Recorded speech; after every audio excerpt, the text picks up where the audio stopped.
Good morning everyone, welcome to Kautilya academy. कैसे हैं आप लोग? उम्मीद है आपकी तैयारी अच्छी चल रही होगी। जैसे कि आपको पता है यूपीपीसीएस प्रीलिम्स का रिजल्ट आउट हो चुका है।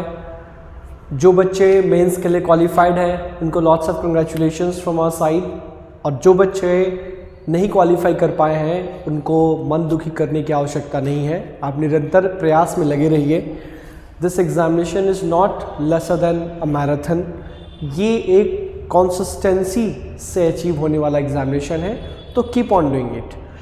आपकी तैयारी में जैसे कि आपको पता है करंट अफेयर्स का रोल काफ़ी ज़्यादा बढ़ता हुआ जा रहा है, और हम लोग आपके सामने करंट अफेयर्स को सिंप्लीफाइड फॉर्म में कैसे आपके सामने रखा जाए और कैसे इसको प्रीलिम्स, मेंस और इंटरव्यू तीनों स्टेजेस ऑफ एग्जामिनेशन के लिए रेलेवेंट बनाया जा सके, इस क्षेत्र में लगातार काम कर रहे हैं। उसी क्रम में आज अपने सीरीज़ को कंटिन्यू करते हुए हम लोग दोबारा आपके सामने उपस्थित हुए हैं। तो let's get into the subject matter.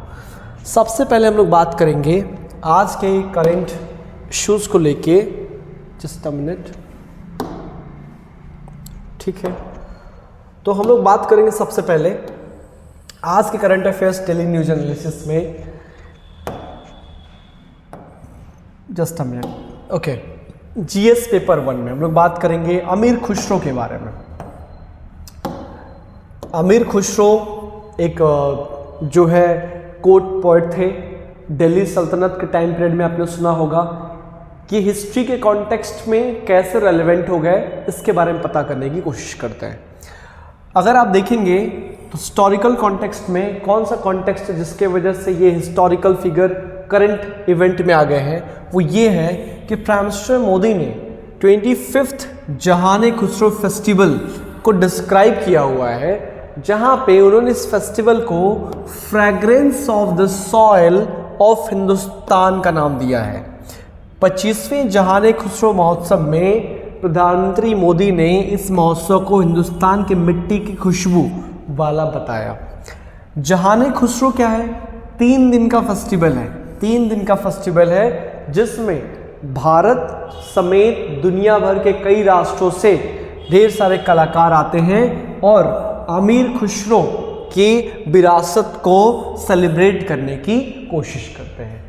Aamir Khusro को तूतिया हिंद का भी उपाधि दिया गया है, जिसमें उनको 3 मेजर चीज़ों के लिए क्रेडिट दिया जाता है। सबसे पहला गंगा जमुना तहजीब को लेके, that is related with Hindu Muslim unity. दूसरा, इनको याद किया जाता है क्लासिकल म्यूजिक के लिए, शास्त्रीय संगीत कव्वाली को लिए। तीसरा सबसे महत्वपूर्ण चीज़ अमीर खुसरो के बारे में बात किया जाता है हिंदवी भाषा के निर्माण के लिए। हिंदवी भाषा को इन्होंने क्या किया है? प्रमोट किया है या उसको फॉर्मेशन किया हुआ है। तो ये 3 चीज़ों के बारे में आपको अमीर खुसरो के बारे में समझना है। ये कॉन्टेक्स्ट है। तो let's get into the details और क्या क्या चीज़ें मेंस पर्सपेक्टिव से आपके लिए अमीर खुसरो को कैसे रेलेवेंट बनाया जा सकता है।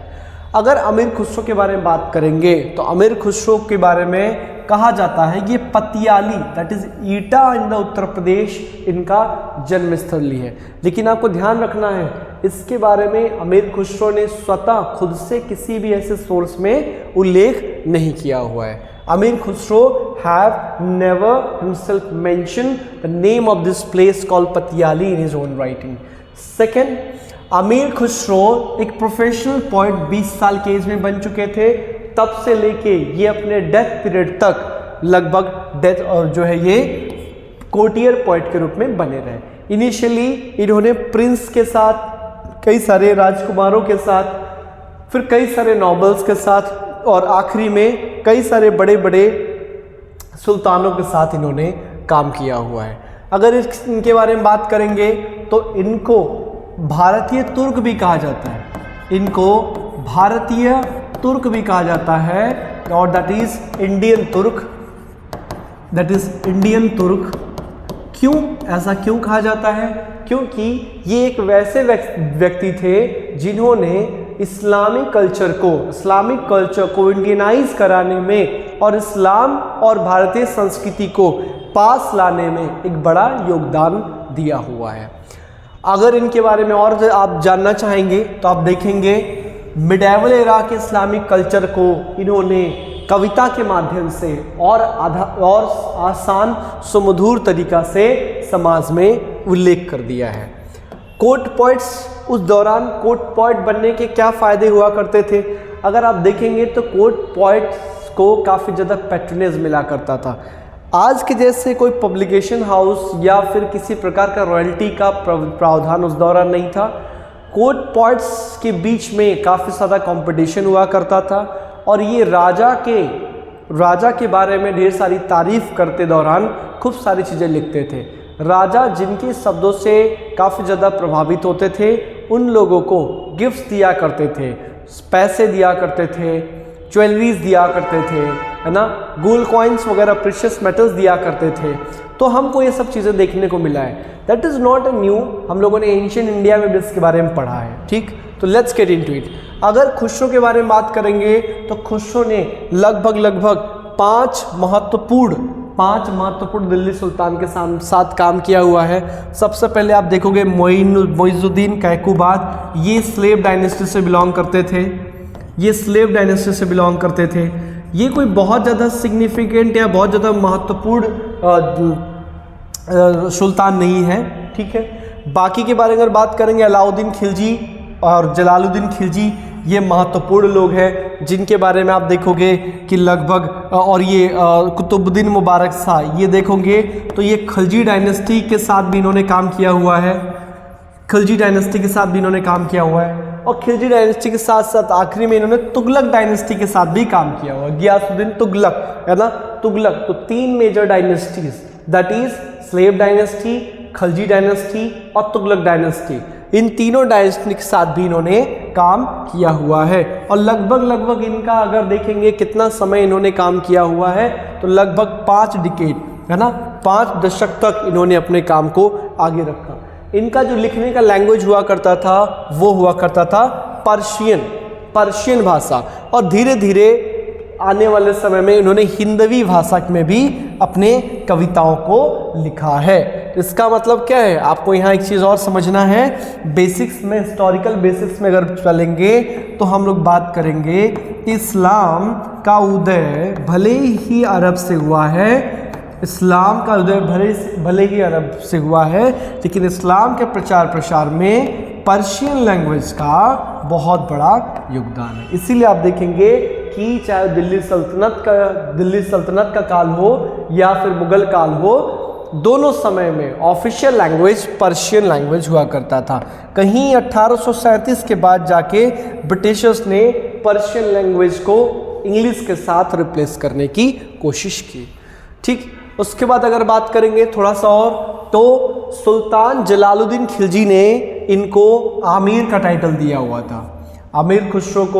खुसरो को आमिर का टाइटल देने का श्रेय सुल्तान जलालुद्दीन खिलजी को जाता है।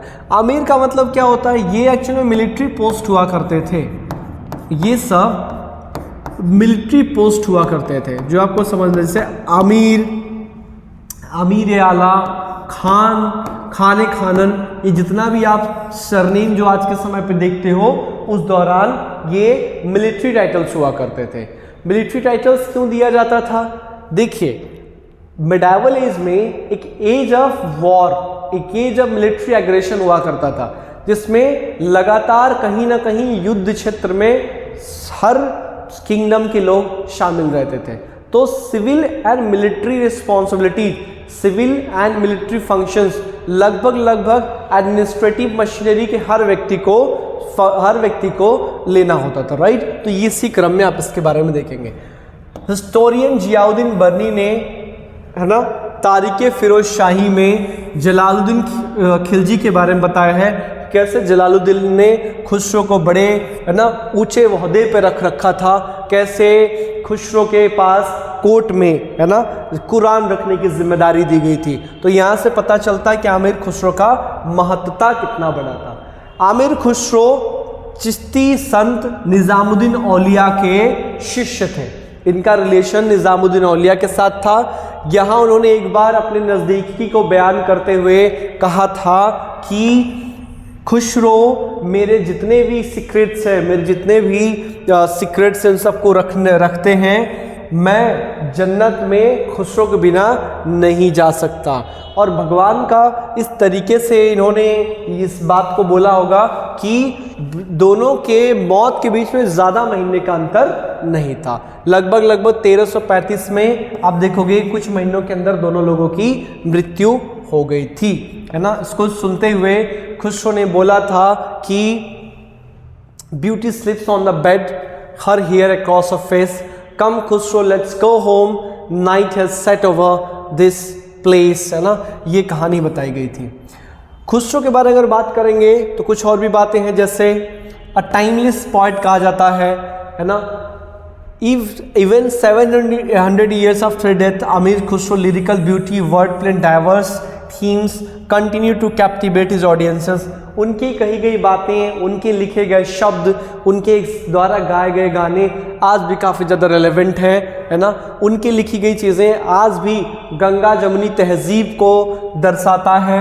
आज के समय पर भी अगर हम देखेंगे तो पर्शियन और टर्किक ट्रेडिशंस को लोकल इन्फ्लुएंसेस के साथ ब्लेंड करने का सबसे बेहतरीन साधन इन्होंने दर्शाया हुआ है। अब ब्रिज बिटवीन द कल्चर्स, यहाँ तक कि इन्होंने हिंदू फिलोसफिकल थॉट्स को जो है, हिंदू फिलोसफिकल थॉट्स को इन्होंने क्या किया है, इसको रखा भी है कि कैसे ब्राह्मण्स, कैसे नॉलेजेबल कम्युनिटी है, किस तरीके से ब्राह्मण्स के पास greater wealth of philosophical thoughts है, इसके बारे में भी यहाँ पे बताया हुआ है। So that is the thing you need to understand. और इसके साथ साथ म्यूजिकल कॉन्ट्रीब्यूशन में अगर खुशरो के बारे में बात करेंगे तो खुशरो ने गजल्स, कवालीज काफ़ी ज़्यादा पॉपुलर है खुशरो के, है ना। सूफी दरगाह में, यहाँ तक कि बॉलीवुड के फिल्म इंडस्ट्री में भी काफ़ी ज़्यादा इनका इस्तेमाल किया जाता है। जैसे आपने सुना होगा चाप तिलक, है ना, चाप तिलक गाना सुना होगा आपने, जिहाल मस्कीन सुना होगा, सकल बन फूल रही सरसों।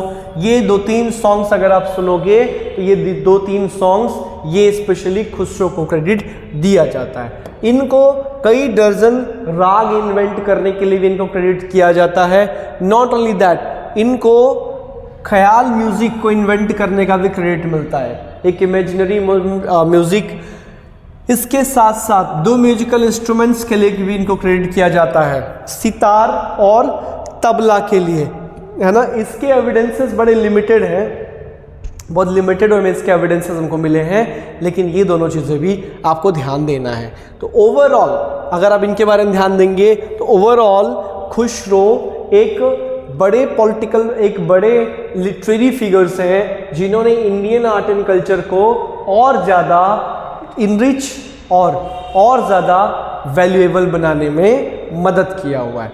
सो ये एक इम्पॉर्टेंट जो है करंट इवेंट था रिसेंटली खुशरो से रिलेटेड फेस्टिवल में प्रधानमंत्री के स्टेटमेंट देने की वजह से।